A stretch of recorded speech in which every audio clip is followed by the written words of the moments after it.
మళ్ళీ ఫోన్ చేసాడు. ఏం చెప్పాలి, రోజు స్పిరిట్ షూటింగ్ మధ్యలో ఈ పాటల సినిమా నాకు అవసరం. సినిమాల్లోనే పాటలు తీసేస్తున్నారు.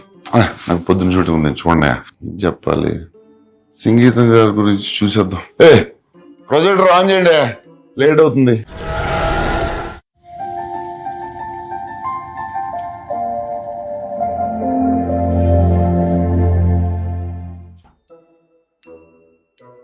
Hello Nagi, come to my room. Sir sir, నా వాయిస్ లో మీకు ఏమైనా ప్రాబ్లం ఉందా? ఏం లేదు సార్, చాలా బాగుంటుంది సార్ మీ వాయిస్. డీప్ బేస్ అంతా బాగుంటుంది. పాటలు పాడడం రాదనుకున్నాను. అలా ఎప్పుడు అనుకోలేదు సార్. ఎందుకు సార్ నన్ను ఈ సాంగ్ ఫిల్మ్ లో ఎందుకు పెట్టలేదు? ఇది ఎక్స్పెరిమెంటల్ సినిమా కదా సార్. నా సినిమా చూసారు? వర్షం నేను ఎక్స్పెరిమెంటల్ చేయలేదు. కలిగి ఎక్స్పెరిమెంటల్ ఫిల్మ్ కాదు. మరి ఎందుకు సార్? సార్ సంగీతం గారు ఫోన్ చేయండి. కొంచెం లేట్ అయింది, చేయండి సార్, పర్లేదు. Very angry, please please. అంటే ఒక వాయిస్ మెసేజ్ పెడతారా sir? Maybe sir, I just saw the film sir. You are the greatest, you are the greatest ever. Hats off sir. Good night sir. So thank you sir. అలానే మన part 2 లో Kamal sir తోటి sir విచిత్ర సోదరులు, సంగీతం శ్రీనివాస్, పుష్పక విమానం, సంగీతం Srinivas. Touch చేస్తే ఇది మొత్తం సినిమా అంతా సాంగ్స్. ఎలా సార్ ఆయన ఎలా ఆలోచిస్తారు సార్? అలా సార్, సాంగ్స్ మనం చేసేటప్పుడు మామూలుగా ఒక ట్యూన్ వస్తుంది. ట్యూన్ వచ్చి తర్వాత లిరిక్స్ రాస్తాం. లిరిక్ రాసి డైలాగ్ రాశారు, డైలాగ్ లిరిక్ రాసి ట్యూన్ చేశారు.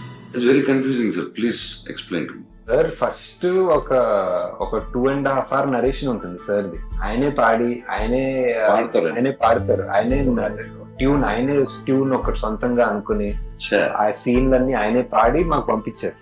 సో ఫస్ట్ మాకు అర్థం కాదు, ఈ పాటల సినిమా ఏంటో మాకు అర్థం కాదని ముందే తెలిసి మాకు ఫుల్ గా పాడి పంపించారు. సో దేవి గారితో అది ఒక్కొక్క సీన్ అది బ్రేక్ డౌన్ చేసి ఓహో ఇలా అనుకుంటున్నారా అని చెప్పి ఎలా ఆలోచిస్తున్నాడు.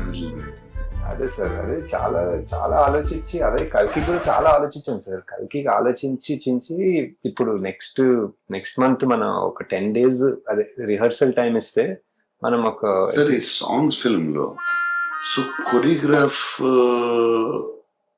ఎలా చేశారు? ఇది ఆయన మైండ్ ఎలా పని చేస్తుంది అసలు? అది ఏంటి మైండ్? అది genius sir, genius. No doubt. One of a kind అంటే మన కల్కి కూడా సార్. కల్కి కూడా వన్ ఆఫ్ అ కైండ్. ఇంకా చాలా చేస్తాం. ఇప్పుడు పార్ట్ 2 లో ఒక చాలా ఎమోషనల్ సీన్ ఒకటి ఉంది సార్. సార్ మయూరి సినిమా ఉంది కదా సార్, సంగీతం గారిది. ఒక కాలు లేని అమ్మాయితో భరతనాట్యం మీద, డాన్స్ మీద, నిజంగా కాలు లేని అమ్మాయిని తీసుకొచ్చి ఎమోషనల్ సీన్ చేశారు. మనం మళ్ళీ ఇప్పుడు ఇన్ని సంవత్సరాల తర్వాత సాంగ్ స్టార్ట్ అయ్యించి నాకు పిచ్ ఇంట్రెస్టింగ్ అనిపించింది సినిమా. నేను ఎక్స్పెక్ట్ చేయలేదు దాంట్లో నేను కళ్ళలో నీళ్ళు వస్తాయి. నేను ఆ హీరో చెట్టులోకి వెళ్ళినప్పుడు ఒకసారి వచ్చినాయి, 2 సార్లు వచ్చినాయి. అప్పుడు అదే సీన్ లో ఫైట్ అంటే సాంగ్ లో ఏడిపించవచ్చు. అది దేవి కూడా సార్, దేవి కూడా. దీంట్లో సంగీతం గారు ఎంత ఇంపార్టెంట్, ఈక్వల్లీ దేవి. అదే సార్, కల్కి కూడా వరల్డ్ వైడ్ కదా ఫస్ట్ సార్. చెప్పేదానండి గారు కూడా ఫస్ట్ ఆఫ్ ఇట్స్ సంగీతం గారికి ఫోన్ చేయండి, నేను పాట పాడతాను. Action sequence next sir. That sir please sir.